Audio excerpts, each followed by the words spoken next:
Hello, good morning, evening, afternoon, wow, whatever time of day it is for you all. So let's get on with it. Homosexuality is is well the idea of a man being to a man and a woman being to a woman. There are other sexual practices which are also said to be wrong in the Bible, ranging from having sexual activity with animals, known as bestiality, to doing with your cousins, your relatives. All of this stuff is banned throughout the Bible, from the Old Testament to the New Testament. I mean, this is where the argument should literally just close off, where it should have just dropped. It is clear that Christianity condemns it, since both the Old Testament and the New Testament agrees with this idea. But people aren't willing to accept that point of argument because, you can say that there are homosexual people who want to become Christian because they truly believe that Christ is the one true God, Savior and Lord. They're out there and they truly believe this and they truly want to say it, but for them to agree with this idea, they must leave behind their sexuality. Something that they believe is a part of who they are. And I'm not a homosexual, but I can identify with this to some degree. I have many things that I enjoy, I guess, or enjoy that I think I'll have to leave behind to follow Christ. And these things truly do stick with you after a while. They make you think and feel that they're normal, that you should continue with them, that there's nothing wrong with them because of everyone around you. In other words, everyone, a large majority of the people around you telling you, you must continue doing this, you must continue doing that. But can you really look at the Bible, look at it honestly, and say, yes, it is allowing me to be like this?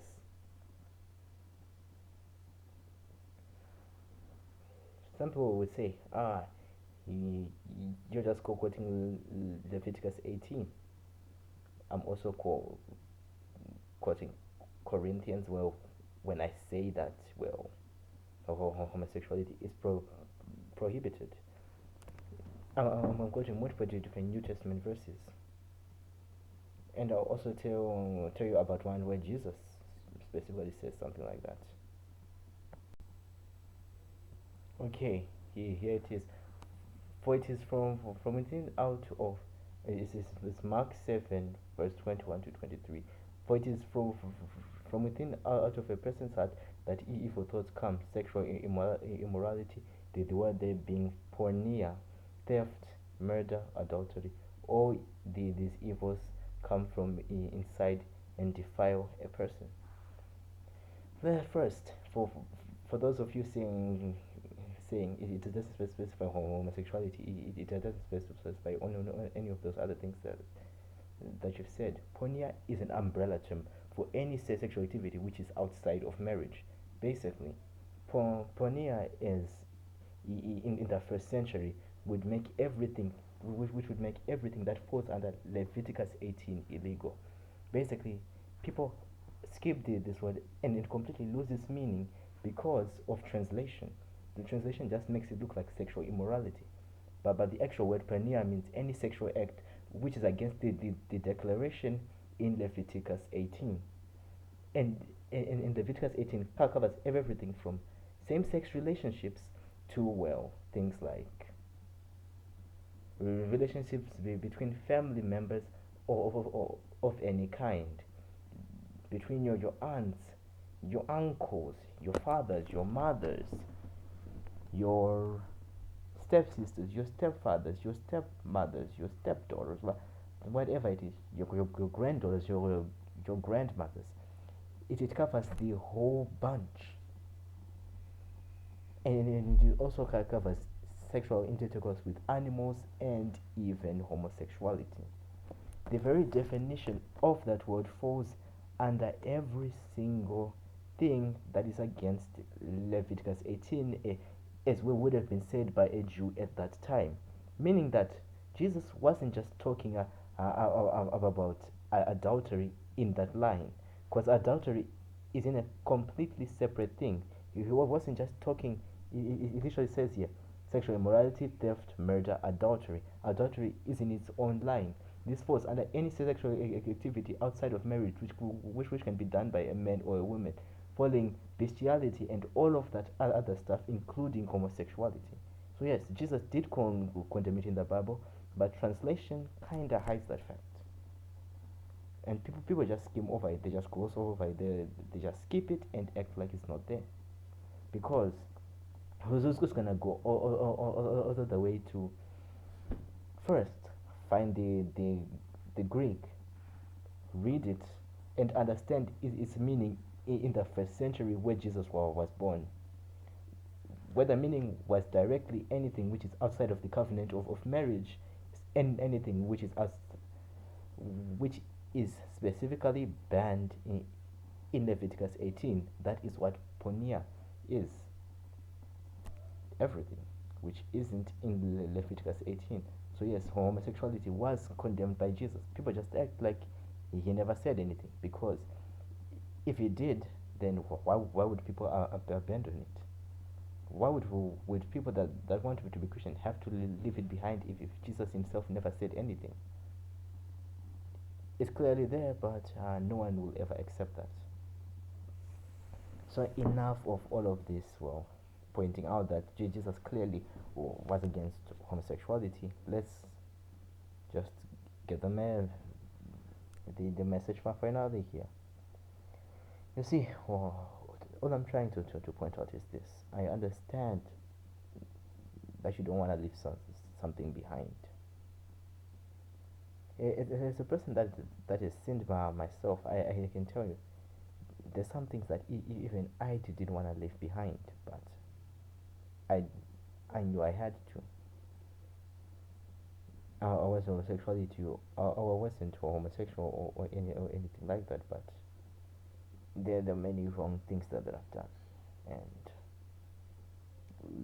living behind that life can feel like you're losing something that's a part of you, something that is a part of who you are, that defines you,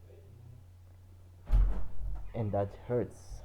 And the pain doesn't just disappear in one day, but continuing regardless of that pain, that makes you feel like you're losing something.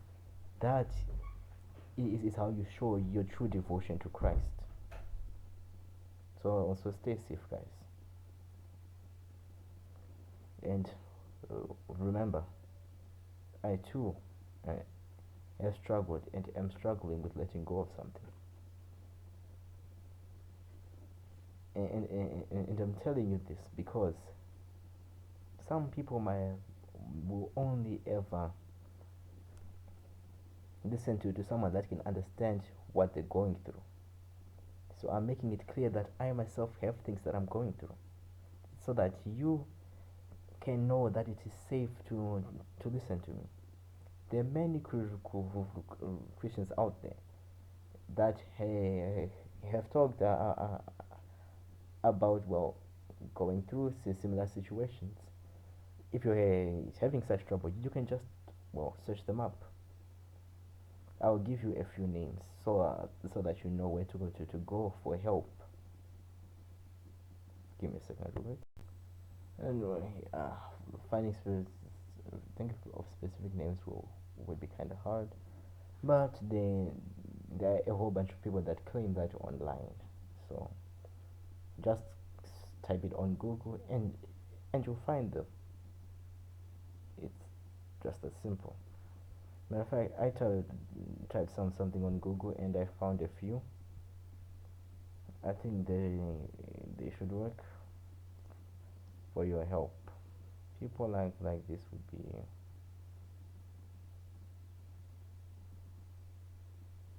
Give me a second. Scrolling down.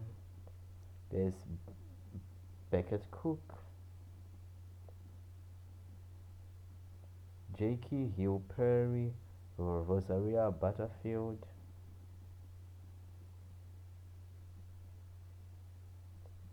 Christopher Yuan, H.K. Kennedy.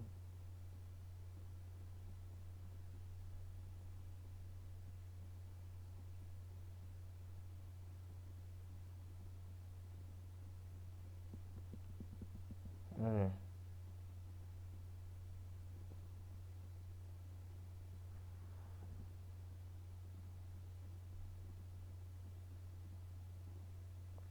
Well, so where's the point that I'm trying to point out? Well, there's someone who went through a similar situation, which isn't specifically homosexuality, but closer to, well, lust. They said it there themselves. It was Cliff Kenako, right? Yeah. Yes, Cliff. Yeah, him. It is specifically homosexuality, but he also went through sexual sin himself. At least that's what I think he said. So you can check with him too. What am I trying to say with this whole long, unnecessarily long message? Hmm. All I'm trying to say is that you don't have to act as if this is all happening alone. That you're the only person in the entire world who actually really goes through struggling with your sin, and and you should and you shouldn't just act as if it is all just, well, not there, I guess. Okay, I'm getting a bit of off track. Thank you for listening. That last bit was a bit of rambling, but yeah. Thanks for listening. Stay tuned for the next one. Peace, and have a great weekend, weekday, whatever of a time of day it is for you, and whatever day it is for you. Just have a good one.